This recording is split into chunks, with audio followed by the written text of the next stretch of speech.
ada di channel saya, channel anti misionaris, channel edukasi. Oke pemirsa, pada kesempatan malam hari ini saya ditemani sama rekan saya dari Praktisi Kristen. Di sini ada Pak Ferdinand Jodi ya. Saya sapa dulu. Assalamualaikum Pak Ferdinand Jodi. Gimana kabar hari ini? Waalaikumsalam ya. Kabar saya baik, sehat-sehat saja walaupun di Solo ini hujan, tapi ya hujan gerimis-gerimis begitu, langgeng gitu, biasanya sampai pagi. Oke, silakan Bro Valen. Ya oke, para netizen kita pada malam hari ini ya. Saya mengusung tema berangkat dari pemahaman narasi yang akan dibawakan sama Pak Ferdinand Jodi terkait doktrin hermogenes ya. Nanti kurang lebih sedikit banyak Pak Jodi ini akan menerangkan terkait konten yang saya usung pada malam hari ini. Oke, kita nggak terlalu panjang, kita langsung ke Pak Jodi ya terkait narasi yang akan disampaikan dari beliau. Silakan Pak Jodi. Baik. Terima kasih ya buat kesempatan yang diberikan oleh Bro Valen ya.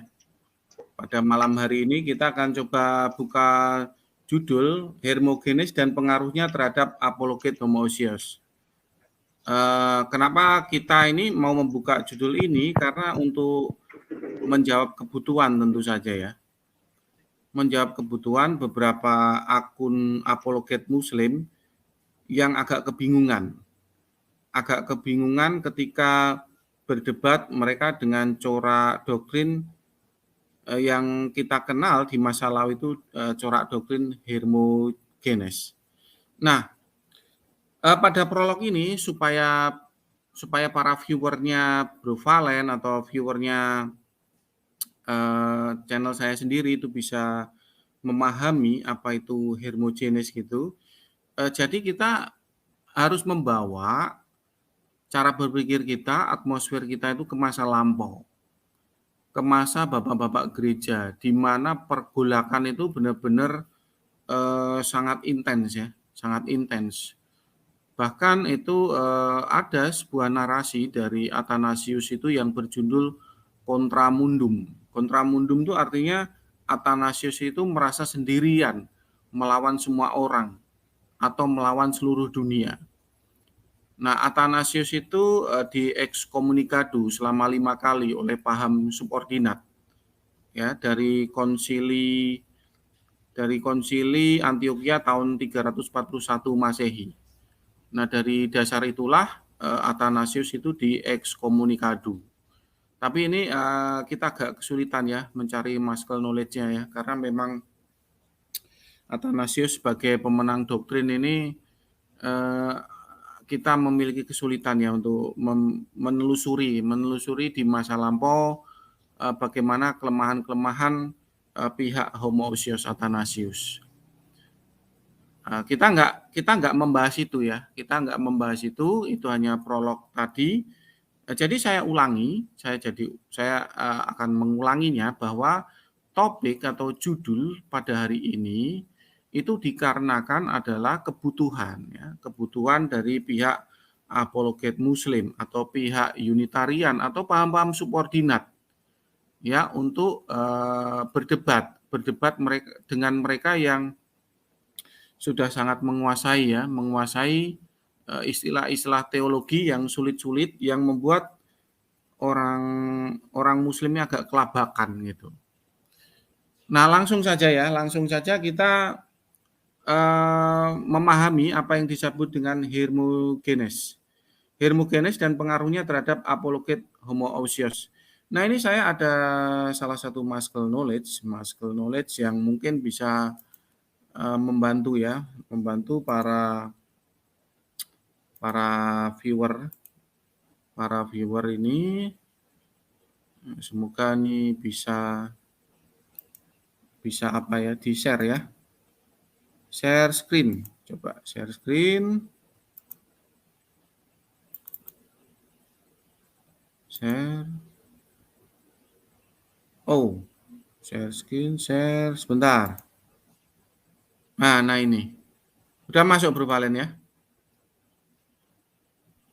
Bro Valen?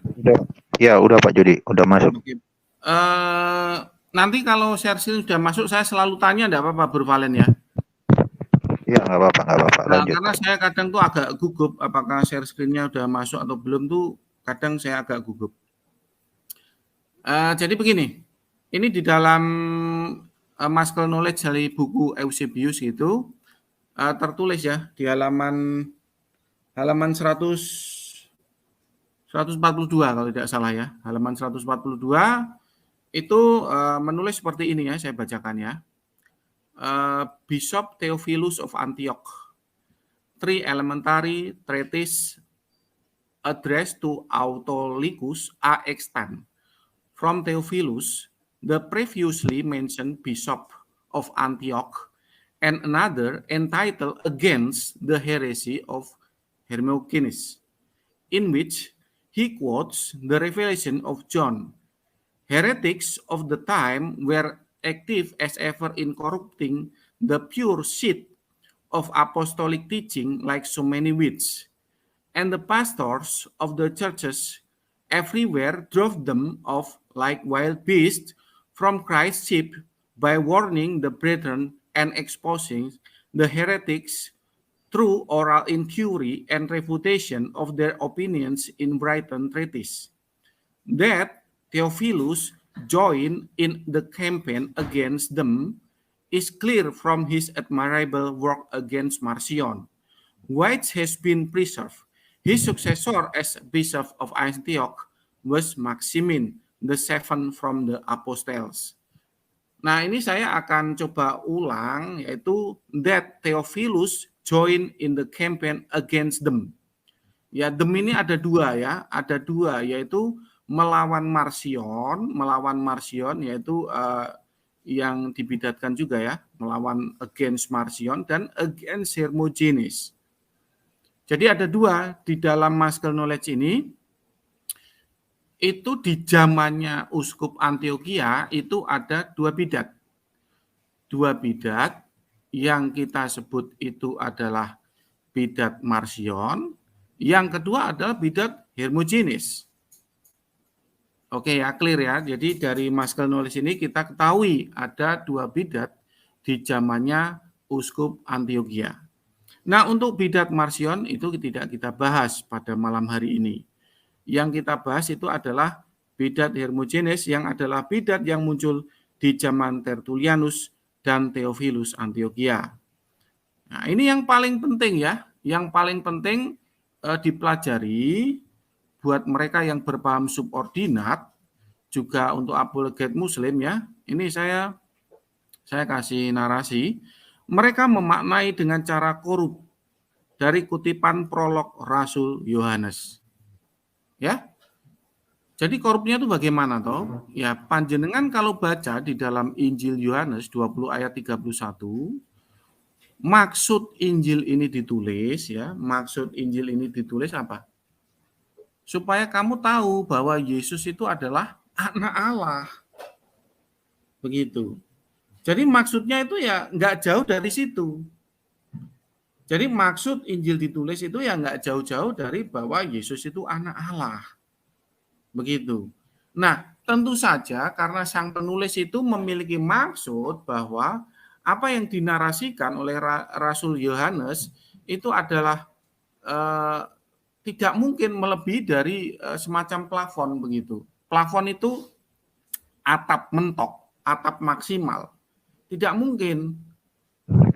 Jadi memang posisi Yesus yang paling mentok ya anak Allah itu. Begitu. Saya bacakan ini ya, daripada share screen agak merepotkan. Tetapi semua yang tercantum di sini telah dicatat supaya kamu percaya bahwa Yesuslah Mesias, anak Allah, dan supaya kamu oleh imanmu beroleh hidup dalam namanya.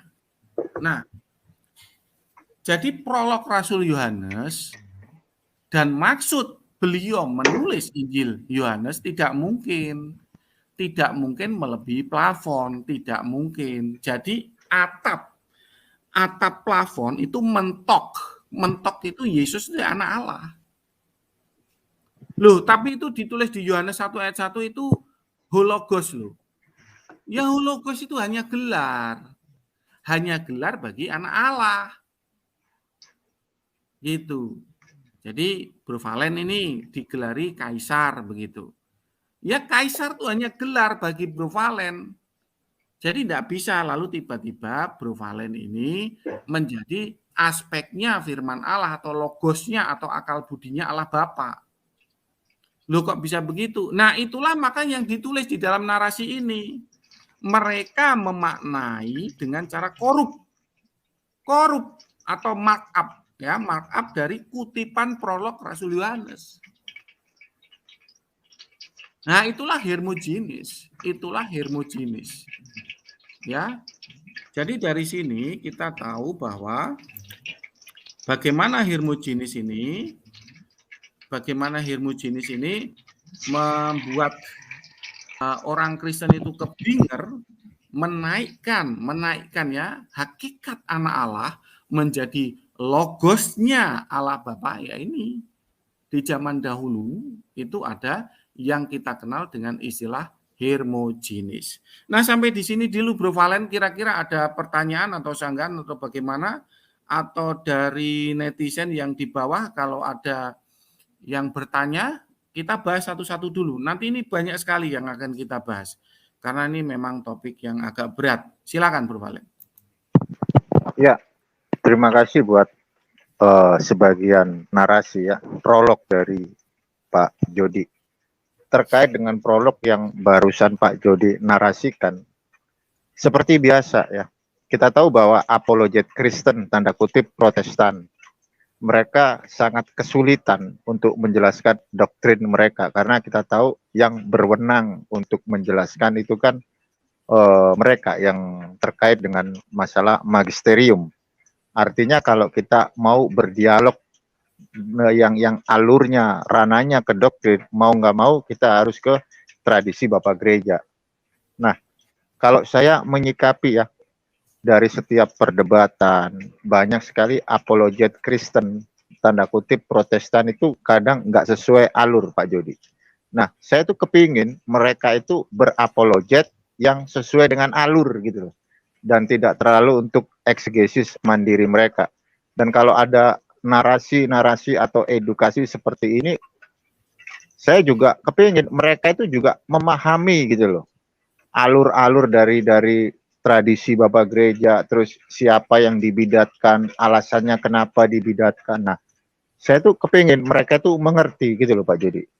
Jadi premis yang akan saya sampaikan, kenapa mereka itu para apologet Kristen Protestan itu sulit banget kalau berdialog dalam ranah doktrin. Rata-rata nggak sesuai dengan alur, Pak Jody. Iya betul Bro Valen. Ya bagaimana ya? Ada kemungkinan itu memang kan dulu itu kan memang ada pergolakan ya. Bapak-bapak gereja itu ada pergolakan. Ya jangankan mengikuti alur ya. Bro Valen coba tanya kepada mereka, beberapa orang Kristen, untuk mengakui bahwa di masa lampau itu ada pergolakan, itu aja nggak mudah loh. Nggak mudah, pasti ya selalu mereka bilang, oh nggak ada perdebatan tentang Trinitas itu nggak ada gitu loh. Berulang-ulang saya juga menanyakan beberapa akun Kristen yang menjadi apologet, pasti menolak. Padahal kemarin saya sudah share ya. Itu tuh kredibel loh. Channelnya seorang Katolik ya. DGA Official itu seorang Katolik. Itu sangat jelas. Saya sudah share ya di dalam Konsili Nisea itu ya. 318 keuskupan hadir ya. 17 itu abstain atau diam ya, tidak mau taken. Lalu 2 menolak di luar Arius loh ya. Kan yang debat itu antara Arius dan Athanasius gitu. 2 yang menolak itu Secundus dan Theonas. 17 itu diem, jadi nggak mau tanda tangan. Ya, 17 yang diem nggak mau tanda tangan itu termasuk Eusebius Caesarea, Eusebius Nikomedia, dan bapak-bapak gereja yang berpaham subordinat. Nah, memang akhirnya mereka itu yang 17 ini turut tanda tangan. gitu. Tapi yang tetap bersikeras tidak mau tanda tangan itu Arius dan Secundus dan Theonas. Nah, untuk meyakinkan para apologet Kristen bahwa apa yang ditulis oleh DGA official itu orang Katolik itu kredibel, itu aja sulit, Bro Valen. Saya kadang sudah dalam titik apa ya, titik nadir gitu. Titik nadir itu begini loh, dengan cara bagaimana ya supaya meyakinkan ya sedulur-sedulur Kristen kita ini ya untuk apa namanya ngerti gitu loh bahwa memang zaman dahulu memang terjadi pergolakan begitu loh. Nah coba sudut pandang Bro Valen itu bagaimana toh? Kenapa kok mereka tuh agak apa ya seperti mental block lah. Coba sudut pandang Bro Valen itu bagaimana? Kita sharing-sharing saja dalam konteks ini. Halo? Halo Bro Valen. Ya, jadi begini Pak Jody, Ya, silakan. terkait dengan narasi yang kadang mereka bawakan, contoh misal kayak kita membahas satu doktrin lah, taruhlah yang sering kali diperbincangkan doktrin tentang siapa itu Yesus. Mereka rata-rata tidak bisa mengikuti alur gitu loh. Alur dari tradisi Bapak Gereja yang terkait dengan magisterium. Seharusnya mereka bisa membawa satu narasi. Contoh misal, mereka selalu mengambil narasi dari kejadian. Nah, seharusnya mereka punya otoritas dong. Siapa sih Bapak Gereja yang menarasikan seperti itu? Padahal di dalam narasi magisterium yang berwenang untuk menjelaskan itu ada Bapak Gereja yang mengutip ayat tersebut gitu loh Pak Jody. Tetapi ketika mereka ditanya, itu dari mana kamu punya perspektif seperti itu sehingga kamu mengambil narasi dari kitab Kejadian? Tetapi kalau dia mau belajar, banyak Bapak Gereja ada yang mengkutip narasi seperti itu gitu. Contoh kayak Irenaeus. Mereka kan Irenaeus kan juga mengambil narasi yang ada dalam kitab Kejadian.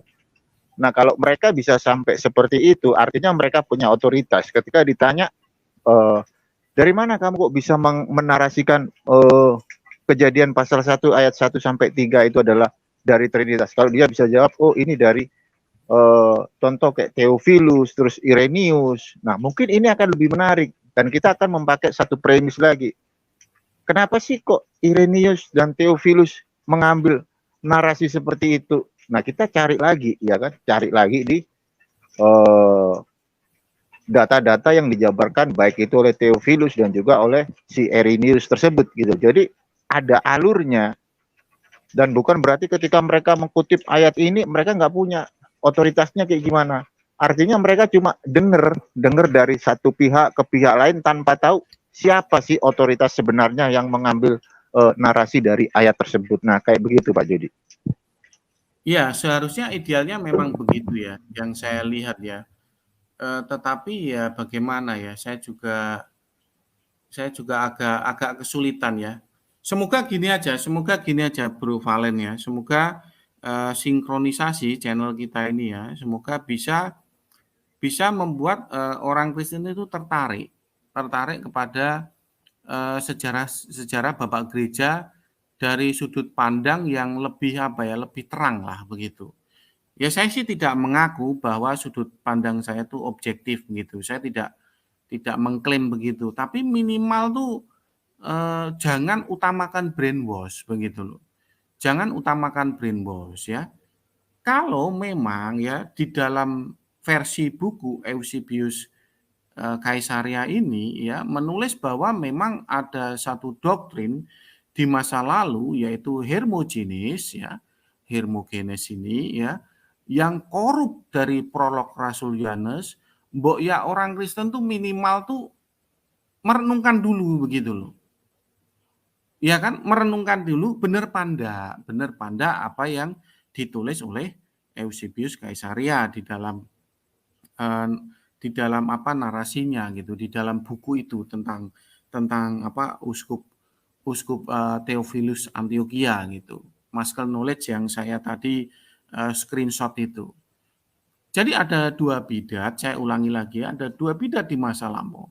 Di masa Uskup Antiochia, yaitu bidat Marcion dan bidat Hermogenes gitu. Nabi dan Hermogenes itu ya cara kerjanya dia markup jadi logos atau sang firman ini yang sebetulnya maksud Injil ditulis ini ya sang logos atau sang firman ini ya anak Allah itu. Tapi kemudian di markup dilebih-lebihkan menjadi logos atau pikirannya Allah Bapa. Gitu loh. Cobalah panjenengan ini sedulur Kristen ya terutama coba renungkan tentang apa yang tertulis ya di dalam Maskell Knowledge buku yang saya screenshot tadi. Saya coba kalau untuk menambahi Maskell Knowledge ya semoga ini bisa apa ya bisa disimak ya. Saya punya Maskell Knowledge yang lain itu ada di Global Impact Ministry ya. Global Impact Ministry semoga bisa diklik sama para netizen ini yang mencoba menyimak gitu. Oke, baik. Siap hadapi tantangan ini. Oke, baik. Ini nanti saya share screen kalau sudah nyambung bilang ya Bro Valen ya.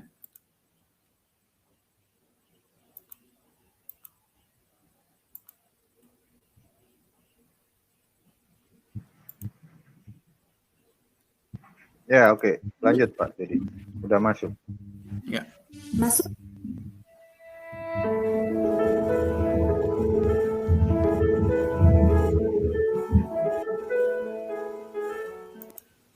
Who are much influenced directly or indirectly by the Platonic philosophy. That errors and corruptions crept into the church from this source cannot be denied. So the Greek fathers were those early Christian writers who adopted Greek Platonic thought into their beliefs.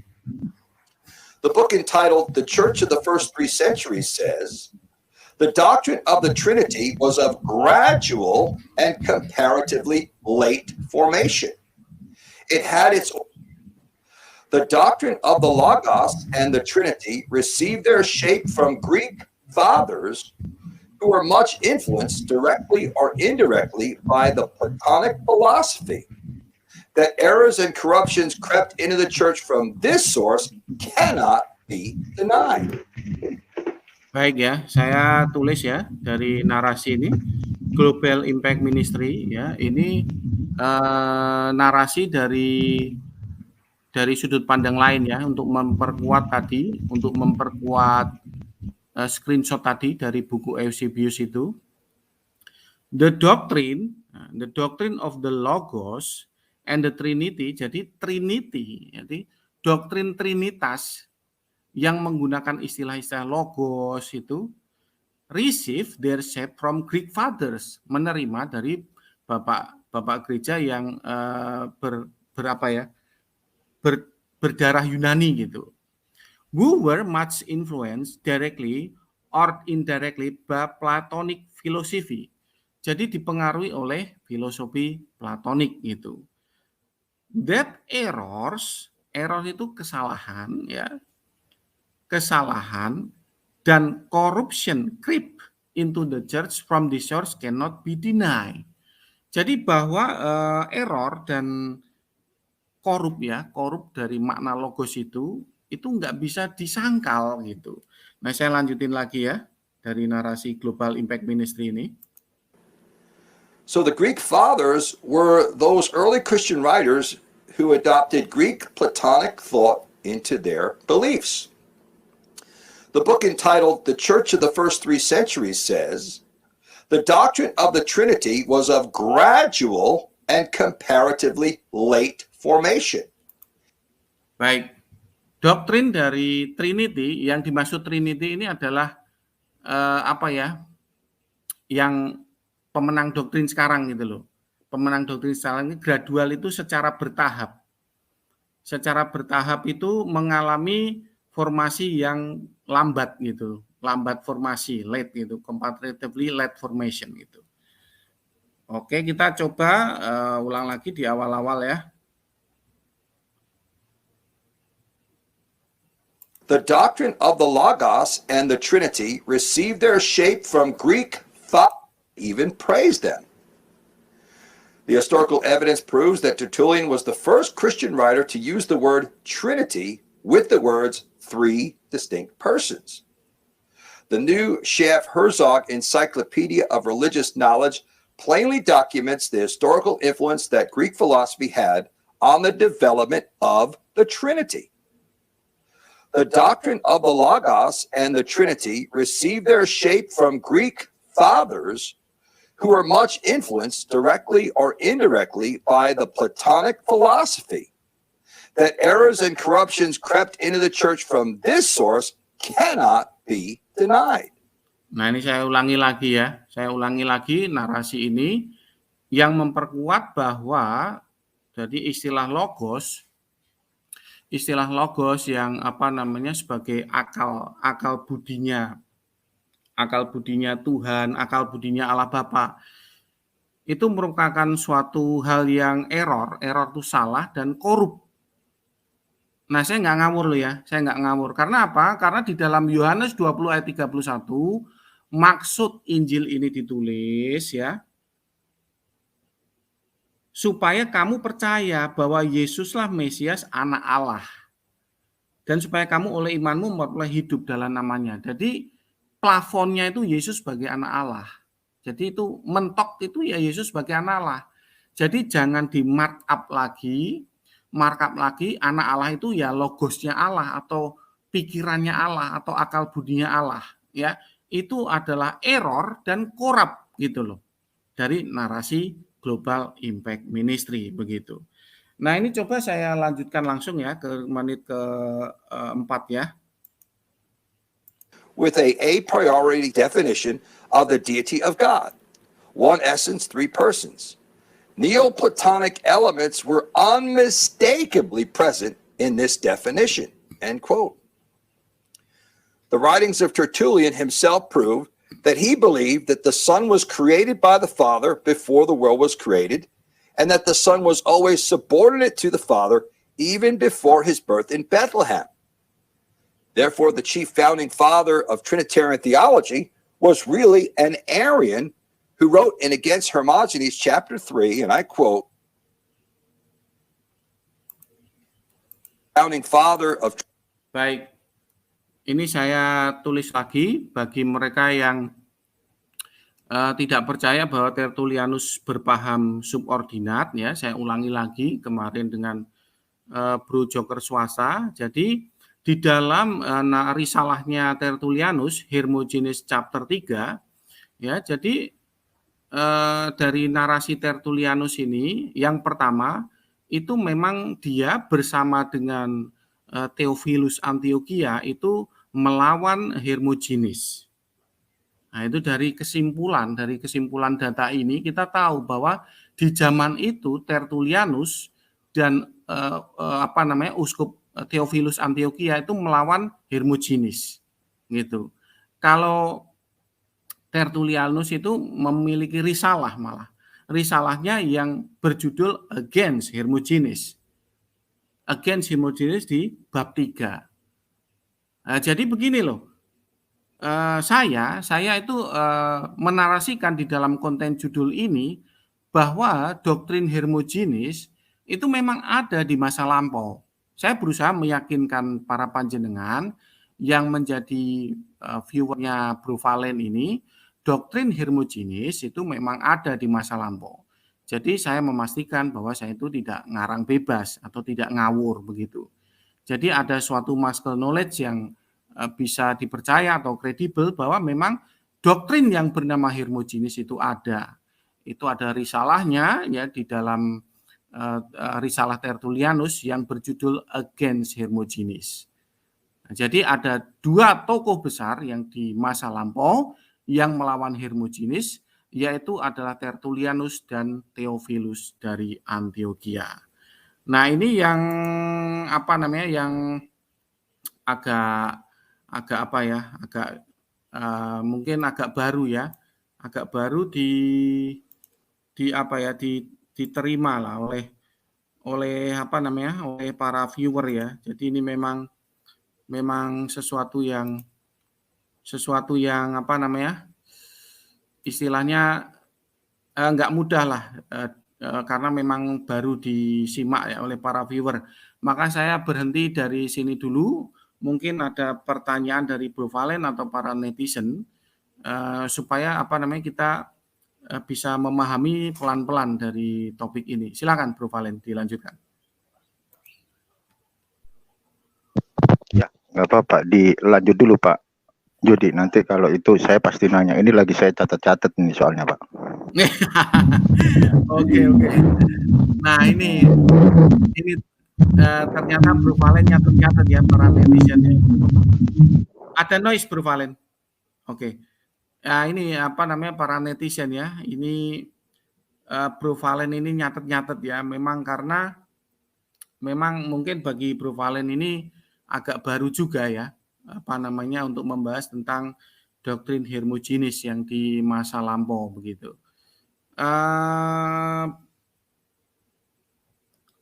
Oke, ini ada komentar dari apa namanya, dari Pak Jawara. Betul Pak Jody, Yohanes menulis Injil agar orang-orang tahu bahwa Yesus adalah Mesias. Para oten menipu dengan narasinya, menolak maksud dan tujuan tulisan Yohanes. Ya sebetulnya agak keliru juga kalau ditulis oten menipu gitu. Jadi gini loh, apa namanya, Pak Jawara ya. Orang Kristen apologet itu kan bahkan tidak tahu gitu loh. Bahkan tidak tahu, mereka tuh terpengaruh dengan doktrin yang masa lampau gitu. Doktrin masa lampau yang disebut hermogenis gitu. Jadi mereka tuh di dalam konteks ini itu bukan sebagai pelaku ya, pelaku menipu gitu enggak. Karena mereka enggak tahu gitu loh. Nah, kenapa kok mereka enggak tahu? Ya karena enggak ada yang ngasih tahu. Ya kan? Yang memiliki channel seperti ini kan cuma saya sama Bro Valen gitu. Ya kan, yang menyelidiki kisah bapak-bapak gereja, ya memiliki pandangan yang berlawanan dengan mainstream itu kan hanya channel ini. Iya kan? Hanya channel ini yang memiliki pandangan berlawanan dengan narasi-narasi channel-channel lain yang ada begitu. Memberikan edukasi semacam ini. Jadi kan memang akibatnya orang-orang Kristen kan nggak mengetahui bahwa ada doktrin hermogenis yang dia itu error dan korup dalam konteks logos begitu loh. Logos itu dinarasikan sebagai akal budinya Allah Bapa. Padahal maksud Injil ini ditulis adalah Yesus itu sebagai anak Allah. Itu plafonnya atau mentoknya di situ. Gitu. Nah, ini memang ya, ini memang sesuatu informasi yang baru. Informasi yang baru baik dari para sedulur Kristen atau sedulur Muslim begitu, supaya ketika berdebat dengan mereka yang sering menggunakan istilah logos begitu ya, yang sedulur Muslim itu bisa ngasih tahu gitu. Misalkan Bro Joker swasta pakai istilah logos ya, kita kasih tahu, Bro Joker swasta, kalau kamu menggunakan kata logos, menganggap bahwa Yesus itu logosnya Allah atau akal budinya Allah, itu kamu sedang terpapar doktrin hermogenis gitu. Nah, nanti Bro Joker swasta responnya bagaimana? Kan dia bisa menolak, bisa menyangkal gitu kan. Ya enggak apa-apa, itu haknya Bro Joker swasta di dalam berapologet. Nah, tinggal kita sodorkan data-data tadi begitu. Ini loh data-datanya Bro Joker swasta, bahwa memang ada doktrin masa lampau, doktrin hermogenis ini yang dilawan oleh Tertullianus dan dilawan oleh Uskup Theophilus Antiochia begitu. Nah, gitu dulu Bro Valen, topiknya itu dulu karena nanti akan berlanjut lebih dalam lagi supaya para netizen ini bisa mengikuti. Nah, kira-kira apa yang ditanyakan oleh Bro Valen sama para netizen, kita bisa bahas sampai sini dulu. Ayo silakan Bro Valen. Ya, cukup menarik ya, istilah hermogenes ini mungkin cukup asing bagi kita ya. Apalagi kadang di apologet Kristen sendiri banyak yang merasa asing dengan satu istilah hermogenes. Tetapi melalui ini kita bisa mengerti dan kita bisa meng-cross check ulang, bukan hanya untuk pendengar saja, tapi kita juga bisa meng-cross check ulang gitu loh. Artinya kita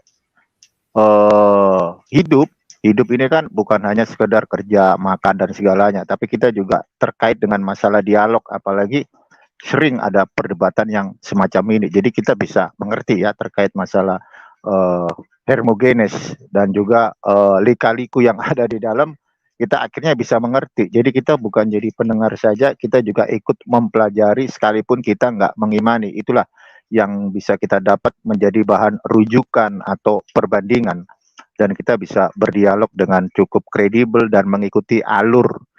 Kok sampai sebegininya, ada apa, something happen. Nah, kita bisa kembali ya ke sejarah masa lampau terkait dengan tradisi-tradisi Bapak Gereja, dan supaya mereka dalam tanda kutip apologet Kristen itu bisa mengerti bagi mereka yang merasa dirinya minim wawasan.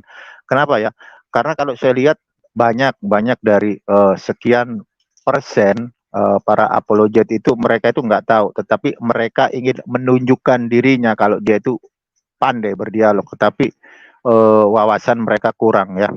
Dan saya sangat tertarik dengan narasi yang seperti ini. Jadi kita bisa belajar bersama, kita bisa menjadi bisa mengambil satu perbandingan ya terkait masalah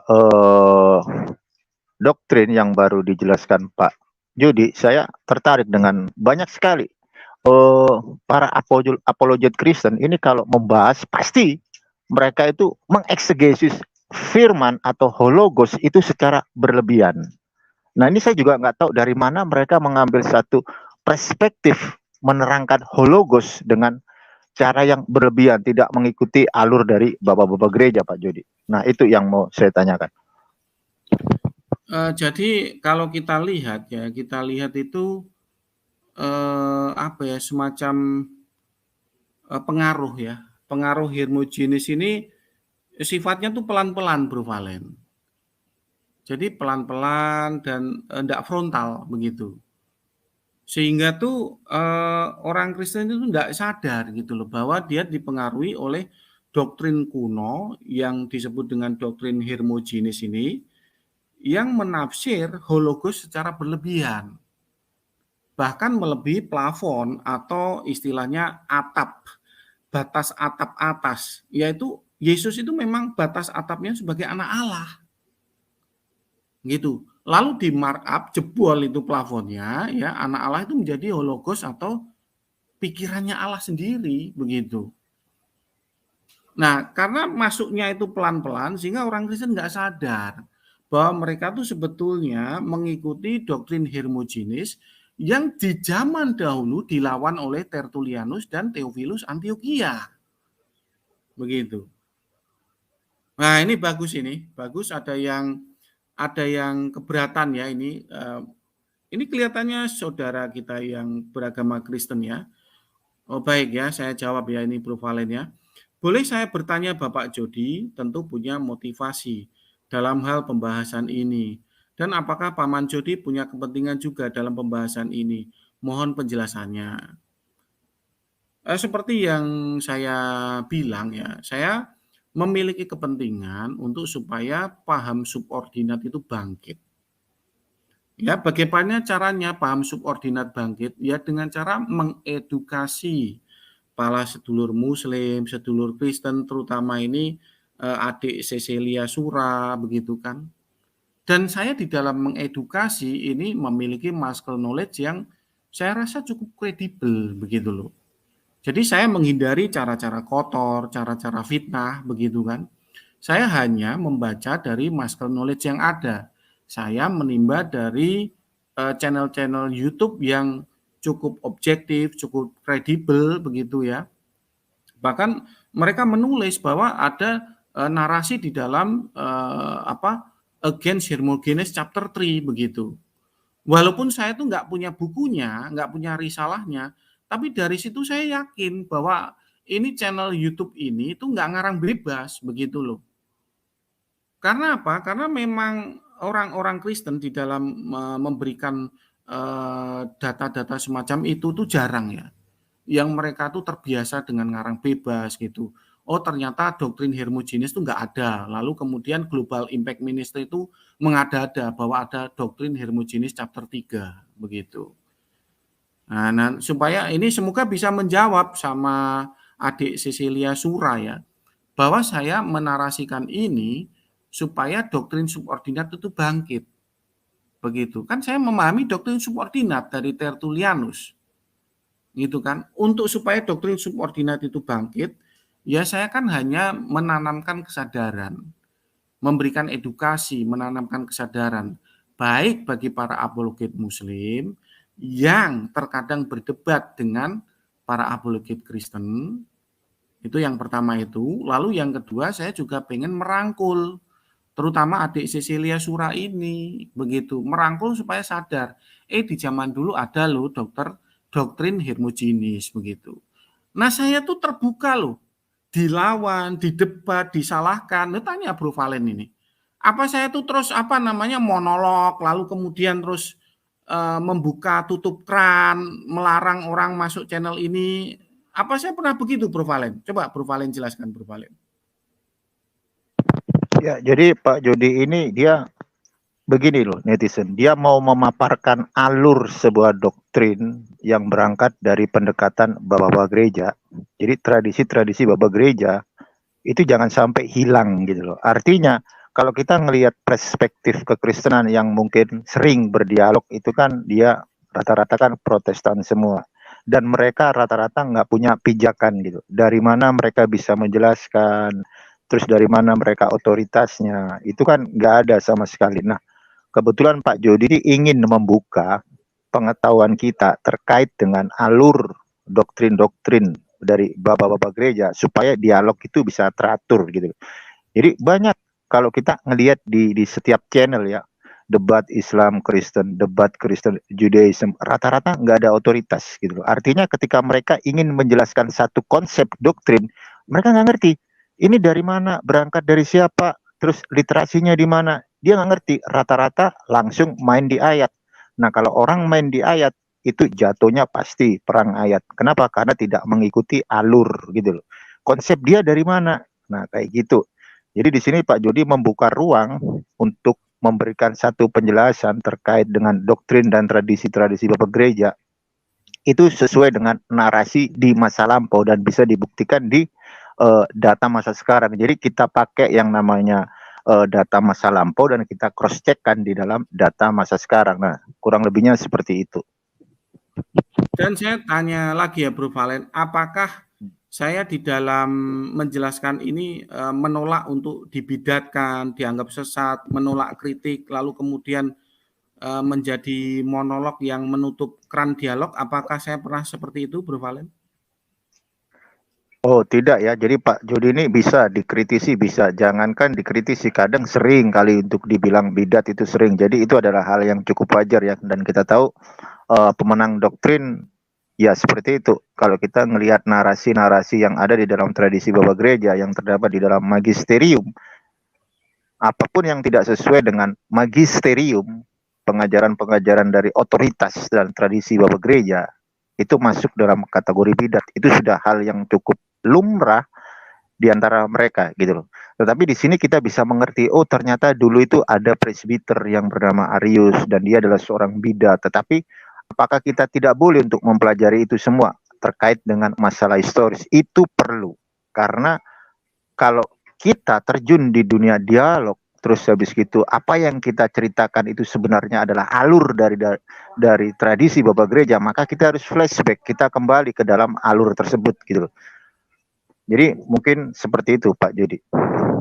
Nah, kan Bro Valen loh ya yang menjadi saksi. Saya enggak pernah istilahnya monolog lalu kemudian menutup keran dialog lalu kemudian menyalah-nyalahkan orang. Bahkan kan Bro Valen lihat sendiri, joker swasta itu ketika membidat-bidatkan saya juga ya istilahnya ya saya pasrah saja, saya enggak terlalu melawan begitu kan. Bro Valen kan saksinya di channelnya Bro Valen begitu. Tugas saya kan saya hanya memberikan muscle knowledge atau edukasi bagi para viewernya Bro Valen begitu. Dan saya terbuka loh, saya terbuka untuk diserang, untuk didebat, dikritisi, disalahkan, dibidatkan, begitu kan. Jadi misalkan ini ya, ketika kita live ini, kalau ada yang pihak-pihak yang menyimak channel ini dan pengen masuk ya, tolong Bro Valen izinkan masuk, gitu loh. Mereka mau membidatkan saya, mensesat-sesatkan saya juga boleh. Jadi menyalahkan saya juga legowo gitu loh. Kan saya bisa salah gitu loh. Saya bisa salah dalam mengutip apa sebuah buku, lalu mengutip sebuah muscle knowledge dari konten YouTube begitu. Dan saya terbuka untuk ini. Gitu. Saya legowo untuk di-challenge gitu pengetahuan saya gitu. Nah, jadi saya cukup istilahnya cukup fair lah ya. Cukup fair jika ada yang mengkritisi apa yang saya ketahui. Nah, ini ada Pak Rohim ya, Bro Valen ya.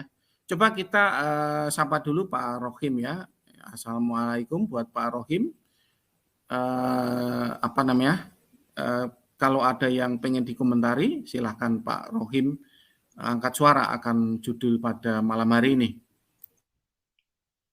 Assalamualaikum warahmatullahi wabarakatuh, Mas Valen dan Mas Dodi. Saya kepingin apa ini istilahnya ya, saling berembuk lah, walaupun pengetahuan saya jauh tidak ada apa-apanya dengan Mas Valen dan Mas Dodi. Niat saya ingin nambah pengetahuan dari beliau-beliau ini. Sekiranya diperkenankan, monggo. Saya malah merasa bangga, Pak ya, merasa bangga itu apa namanya dijadikan sebagai apa ya transfer ilmu pengetahuan ya. Saya merasa bangga dan merasa tersanjung buat pujiannya dari Pak Rohim dan saya mengucapkan terima kasih kalau bisa membagikan ya sekedar ilmu ya bagi sedulur Muslim dan sedulur Kristen. Supaya ketika nanti suatu ketika kelak itu berdiskusi, berdebat, itu semakin lama ya dunia apologet itu semakin berkualitas. Jadi nggak isi-isinya tuh cuman adu umpatan begitu. Ya bolehlah adu umpatan tuh hanya gimmick, itu saya sih maklum. Tapi kan kalau setiap hari gimmick saling mengumpat begitu kan lama-lama juga para netizen akan bosan. Nah, silakan Pak Rohim. Iya. Di sini saya kepingin minta bantuan sama Mas Dodi juga Mas Valen. Sebelumnya saya ingin membaca sedikit ayat dari Al-Quran. Bismillahirrahmanirrahim. Fa in kunta fi sakkim mimma anzalna ilaika fas'alil ladzina yaqra'unal kitaba min qablik. Jika kamu dalam keraguan dari apa yang aku turunkan kepadamu, maka bertanyalah kepada orang-orang yang membaca kitab Taurat dan Injil sebelum kamu. Nah, ini penafsirannya. Fa in kunta ya Muhammad, jika kamu hai Muhammad bisakin dalam keraguan min haqiqati ma akhbarnaka, dari hakikatnya apa yang aku kabarkan kepadamu, wa anzala ilaika, dan Allah turunkan kepadamu, min anna bani Israila lam yahtalifu, bahwasanya Bani Israel tidak ada yang simpang siur fi nubuwatika qabla an tub'asa rasulan ila khalqihi, tentang kenabianmu sebelum kamu diutus sebagai rasul kepada makhluk-makhluk Allah. Jadi kalau kamu ragu Muhammad bahwa kamu itu tertulis di dalam kitab Injil dan Taurat, li'annahum yajidunaka indahum maktuban wa ya'rifunaka bis sifatil lati anta biha mausufun fi kitabihim, karena mereka menemukan kamu di kitab mereka dan mereka mengenal kamu dengan sifat-sifat yang kamu disifati di dalam kitab mereka. Jadi Rasulullah itu tertulis di dalam kitab mereka dengan sifat-sifatnya Rasulullah dengan jelas. Jika kamu ragu tentang tulisan yang ada di kitab mereka, fas'al alladzina yaqra'unal kitab min qablik.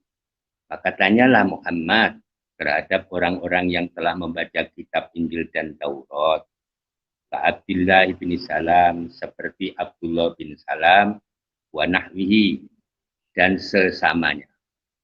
Karena Abdullah bin Salam itu ahli kitab, ahli Taurat, ahli Injil, dan beliau menemukan ciri-ciri Muhammad. Begitu Muhammad lahir, dan Muhammad ciri-cirinya sesuai dengan kitabnya Abdullah bin Salam, maka Abdullah bin Salam masuk Islam. Begitu pula ketika surat Iqra. Surat Iqra diturunkan, Iqra bismi rabbikal ladzi khalaq. Bacalah hai Muhammad. Nah, saat ayat itu turun, Rasulullah gemeter bagaikan orang ketakutan.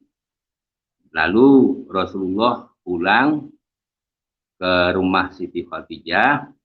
Kemudian Siti Khadijah istilahnya menenangkan supaya tenang, dan oleh Siti Khadijah Rasulullah dibawa kepada Waraqah bin Naufal ibni Asad. Kemudian Siti Khadijah berkata kepada Waraqah, Isma min ibni akhika, dengarkan paman dari putra saudaramu. Fasa'alani fa'abartu khobari. Kemudian Waraqah bertanya kepadaku, kemudian aku memberikan kabar kepadanya. Lalu Waraqah berkata, hadza an-namus alladzi unzila ala Musa. Ini adalah namus yang pernah turun kepada Nabi Musa. Laitani fiha jazaan. Laitani akunu hayyan hina yukhrijuka qaumuk. Andaikan aku masih muda perkasa di saat kamu ditundung oleh kaum-kaummu, hai Muhammad. Lalu Rasulullah berkata,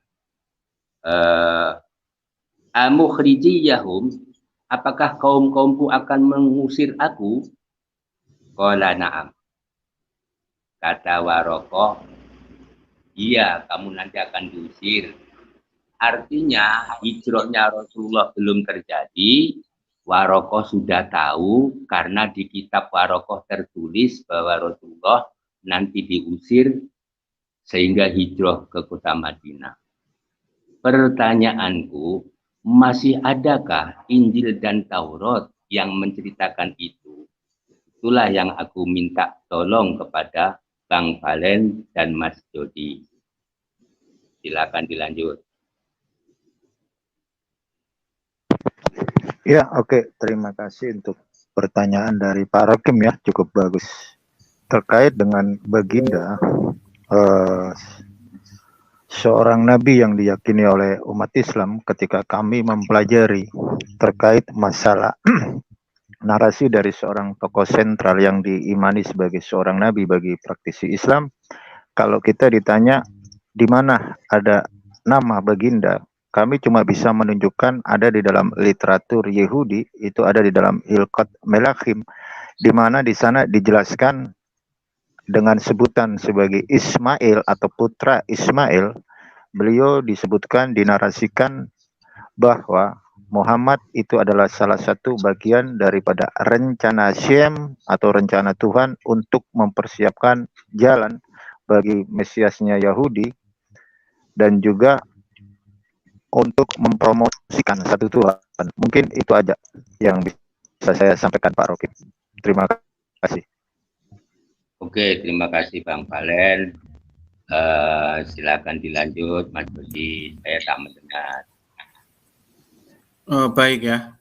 Kalau masalah Injil ya Pak ya, saya tuh hanya bisa menjawab bahwa kita ini kan istilahnya tuh levelnya tuh orang kecil Pak, dalam konteks sebagai teolog Pak. gitu. Sehingga apa? Sehingga ya kita ini hanya ngertinya ya tentang apa ya? Tentang Injil itu ya yang sudah terima bersih itu aja, Pak. Jadi kita beli Alkitab di toko buku, ya itulah Injil yang kita tahu, Pak. Jadi mengenai apa namanya, Injil yang dibawa oleh Nabi Isa itu bagaimana, kita sama sekali nggak ngerti. Dan saya sendiri juga tidak pernah melakukan apa ya, riset atau mencari sumber master knowledge dari channel YouTube, Pak, gitu. Sehingga ya kalau ditanya mengenai tentang kitab Injil yang diterima oleh Nabi Isa, saya jawabnya saya sama sekali nggak tahu, gitu. Saya nggak tahu. Dan kalau tentang kitab Injil yang saya tahu ya yang saya beli di toko buku Metanoia, Pak. Kebetulan Alkitab saya beli dari toko buku Metanoia. Kira-kira saya hanya menjawab seperti itu, Pak. Ya, saya minta maaf kalau tidak memuaskan jawabannya, karena memang itulah yang saya ketahui. Makasih, Pak Rohim. Iya. Karena apa ya, paham saya mungkin karena sempitnya pengetahuan saya, mestinya yang namanya Injil itu adalah apa itu firman yang diberikan Allah kepada Nabi Isa, tentu menggunakan bahasanya Nabi Isa. Dan saya adalah orang desa yang pengetahuan sempit, nggak tahu bahasanya Nabi Isa itu apa. Kemudian yang terjadi di sini adalah bahasa Indonesia, namanya Perjanjian Baru dan Perjanjian Lama bahasa Indonesia. Dan itu saya dengar-dengar itu adalah terjemahan dari Inggris. Kemudian Inggris terjemahan dari Yunani. Nah, Yunani terjemahan dari mana saya juga tidak tahu. Sementara yang namanya terjemahan Al-Quran yang baru sekali aja diterjemah bahasa Arab berubah menjadi bahasa Indonesia, itu saya teliti banyak yang salah terjemahnya. Itu baru pindah satu bahasa dari Arab ke Indonesia. Bagaimana kalau dari Arab ke Indonesia, setelah menjadi Indonesia dirubah Inggris, setelah menjadi Inggris dirubah Australia, dan lain sebagainya. Mungkin lebih banyak kesalahannya. Satu contoh, di dalam ayat, Qul in kuntum tuhibbunallah. Tuhibbuna itu jamak, tapi terjemahnya, katakanlah hai Muhammad, jika kamu mencintai Allah, nah kamu ini bukan jamak. Harusnya ya Qul, katakanlah hai Muhammad, in kuntum, jika kalian, harusnya kalian. Kenapa diterjemah kamu? Ini baru satu terjemahan dari Arab berubah Indonesia. Bagaimana kalau Indonesia dirubah Inggris, setelah Inggris dirubah Australia, setelah Australia dirubah mana lagi? Apakah tidak lebih parah? Begitu prasangkaku seperti itu, Mas Didi. Kalau kurang lurus ya mohon diluruskan, silakan dilanjut. Ya, oke. Kita di sini sudah ada Pak Pujanggati ya. Jadi dalam tema kali ini membahas tentang bagaimana doktrin hermogenes terkait narasi yang sudah disampaikan sama Pak Judi. Mungkin Pak Judi bisa mengulang sedikit supaya Pak Pujanggati bisa mengerti terkait dengan tema yang kita bawa, Pak Judi. Baik ya. Kebetulan Pak Pujanggati tampaknya juga Kristen ya. Oh, Kristen. No. Oh, bukan. Saya ambil dua-duanya. Oke, baiklah. Jadi saya ulang tentang topik ini. Topik ini sedang membahas pengaruh hermogenes ya, pengaruh doktrin hermogenes pada apologet homoousios. Apologet homoousios itu apologet yang sebagai pemenang doktrin ya, terutama homoousios Nisea itu ya. Pengaruhnya bagaimana? Mereka sering berbicara tentang logos. Logos itu adalah istilahnya daya pikirnya Allah begitu, atau akal budinya Allah begitu. Dan setelah kita ketahui dari Maskell Knowledge Eusebius dan Maskell Knowledge dari channel Global Impact Ministry bahwa menarasikan anak Allah itu sebagai logos atau pikirannya Allah itu adalah keliru dan itu dikategorikan bidat hermogenes di abad lampau atau abad Jisamsu. Begitu Pak Pujangga Hadi. Ya, silakan kalau ada keberatan, sanggahan atau pertanyaan silakan dilanjutkan. Silakan Pak Pujangga Hadi. Ya, assalamualaikum. Ini Pak Jody dari mana ya? Boleh saya tahu? Oh, saya Dari Kristen. Kristen. Pak. Saya Kristen, betul. Kristen Atau yang bercorak Trinitarian? doktrin subordinat, ya. Trinitarian atau Unitarian? Triteos, Pak, subordinat Oh, Triteos. Triteo. Kalau Yunani itu jamak enggak ada os, pakai Iya, u dia. Triteo. Oke. Oke. Assalamualaikum. Ya, bagi saya sih tidak masalah. Mau mereka karena saya mengerti keduanya tentang kan keyakinan, tidak masalah bagi saya. Karena Yesus pun itu adalah saudara bagi kami. Ketika ditanya, who Jesus for you? Ya, kami menjawabnya mereka saudara. Yesus itu saudara. Yesus itu saudara kami. Mungkin kalian sudah tahu itu. Tentang Trinitas itu memang kalau dari dalam bahasa Ibrani-nya, Bereshit haya hadabar, hadabar haya imhairohim, Elohim itu adalah hadabar. Jadi pada mulanya adalah dafar. Dafar itu bisa diartikan dua, yaitu sesuatu atau firman atau ucapan. Pada mulanya adalah sesuatu atau ucapan. Dia bersama-sama dengan Elohim, dan Elohim itu adalah dawar atau ucapan atau sesuatu. Uniknya di sini ya. Uniknya adalah, kita ulang ya, Bereshit haya hadawar itu satu, oknumnya satu. Bereshit haya hadawar imha Elohim, bersama-sama dengan Elohim. Kelihatannya dua, ya, kelihatannya dua. Tetapi ketika disimpulkan ha Elohim haya hadawar, Elohim itu kelihatannya dua tadi, ternyata disimpulkan adalah dafar. Kalau seharusnya dua atau lebih, hadafaraim atau hadafarim. Unik ya kesimpulannya itu. Jadi saya sih mengerti aja. Jadi prinsip daripada kekristenan itu sebenarnya saya juga belajar sesuatu filsafat. Jadi katakan begini, ada namanya Demiurge. Demiurge itu dewa atau dewa pemikiran. Jadi yang namanya pencipta itu sebenarnya adalah pikiran, ide. Kalaupun itu disebut sang pencipta, misalnya ini maaf ya, tidak menyinggung siapapun, sang pencipta itu misalnya Elohim, itu bukanlah pencipta menurut pengakuan ini. Tapi apa? Pemikirannya itulah. Pikiran yang ada dalam pikirannya itulah Elohim, begitu. Ya, ini namanya filsafat yang berkembang pada saat itu, namun dipilih adalah dawarim, adalah yang sebagai pencipta itu adalah dawar, bukan pikiran. Lalu dawar itu berubah menjadi manusia. Itu pemahaman dari ini unik sekali ya Bro Valen ya. Jadi kita itu sedang membahas ya pengaruh hermogenes pada apologet homoousios, ini malah tersaji di depan kita, yaitu Pak Pujangga Hadi dengan narasinya tadi itu ya seperti yang judulnya. Ini bagaimana Bro Valen, kok bisa seperti untuk marani sunduk atau bagaimana?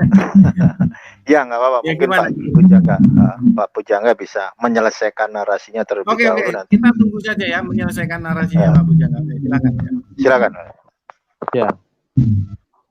Jadi dawar itu, ucapan itu bisa menjadi sesuatu. Tapi ini bukan sembarang dafar.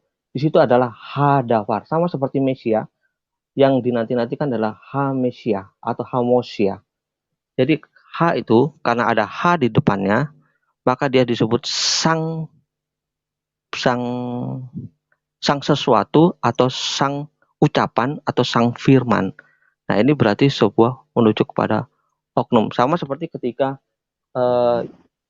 Yermiyahu atau Yermiyahu mungkin ya, dia mengucapkan Elohim itu Hagadol, Hagibor.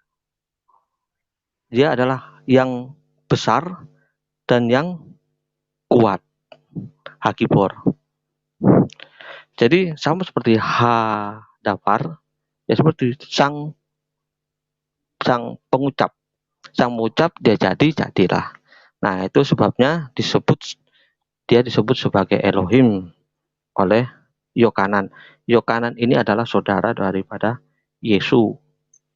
Jadi dia mengerti betul tentang Yesus. Dan kita tadi saya setuju dengan Bang Valen agak kita harus menjawab tengah-tengah ya Bang Valen ya. Kita harus tengah-tengah bahwa ya kita tidak bisa sila malakama. Kita mau menyerang, kita tidak bisa menyerang karena Yesus itu adalah Akenu. Jadi kita ya malakama lah. Jadi kita kembali lagi ke narasi tentang tadi itu Trinitas itu. Ya itulah firman itu menjadi manusia karena dia sang pencipta. Nah, itu sebabnya ada lagi dikatakan bahwa Kristen mengenal begini. Yesus adalah sang pencipta, Bapa yaitu Elohim adalah sang pemelihara. Itu lagi yang terkenal di dalam kekristenan. Coba saya cut saja ya, karena daripada berputar-putar dan bertele-tele. Saya coba tanya sama Pak Pujanggahati. Pak Pujanggahati tahu nggak bahwa narasi-narasi panjenengan itu adalah mengindikasikan panjenengan itu terpengaruh dengan ajaran Hermogenes? Saya menjelaskan. Di sini posisi saya menjelaskan, saya di tengah-tengah. Enggak, maksudnya begini. Panjenengan itu kan begini. Ini pada konten ini kita sedang membahas ya. Membahas pengaruh Hermogenes pada apologet homoousios begitu. Nah, saya itu sebetulnya juga tidak menyangka bahwa ada istilahnya kutuk marani sunduk begitu. Nah, jadi di sini tersaji bahwa ada seseorang yang terpengaruh doktrin Hermogenes itu, yaitu adalah panjenengan sendiri begitu. Gimana pendapat panjenengan ketika saya menyatakan bahwa panjenengan ini terpapar doktrin Hermogenes begitu? Saya bingung. Saya sudah katakan dari awal ketika di channel-channel siapapun, saya harus berada di tengah-tengah. Saya pun juga sarankan kepada Aki, Valen sama yang lain. Saya kenal sepertinya Billy juga. Billy saya tidak mau sebutkan nama selanjutnya. Dan Yiksak itu harusnya di tengah-tengah. Jadi kami harus di tengah-tengah. Jadi bentar, saya jelaskan. Jadi prinsipnya adalah, prinsip saya adalah Shema Israel Adonai Eloheinu Adonai Echad. Sudah mengerti ya? Iya. Halo? Putus ya suaranya.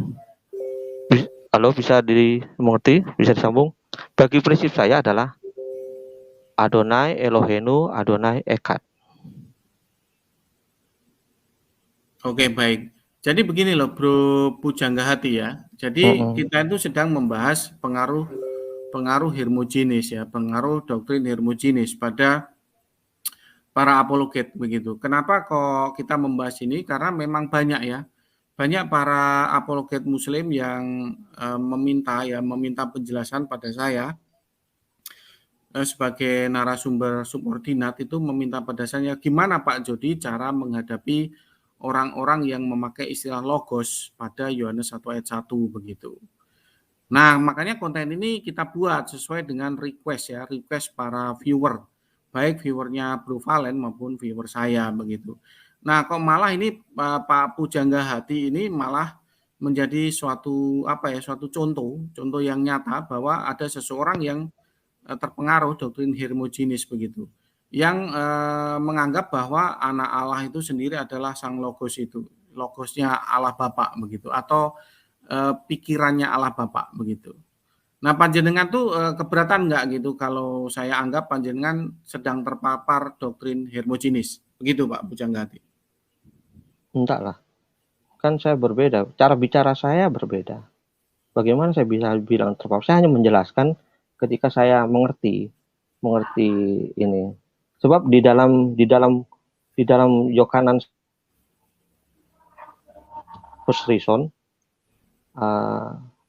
itu ada dua sebenarnya. Itu sebabnya saya sebutkan kenapa dafar itu adalah sesuatu sama firman, ucapan. Di dalam saksi ada seperti kelompok saksi Yehova, itu menyebutnya dafar itu adalah sesuatu. Dan sesuatu itu bukanlah Elohim. Bukan. Panjenengan sendiri, Iya. panjenengan sendiri logos itu Iya. apa? Itu akal budinya Allah Bapa atau bagaimana itu menurut panjenengan? Saya hanya tadi kan saya sudah bilang, saya hanya menjelaskan. Kalau saya berprinsip adalah sama seperti dikutip oleh Yesus Ulangan 6 ayat 4, dan kami sering tefilah setiap pagi dan malam. Yang saya tanya bukan itu, Pak. Yang saya tanya ini eksegesis dari Yohanes 1 ayat 1. Ini logos itu adalah akal budinya Allah Bapa atau gelar daripada anak Allah, Pak?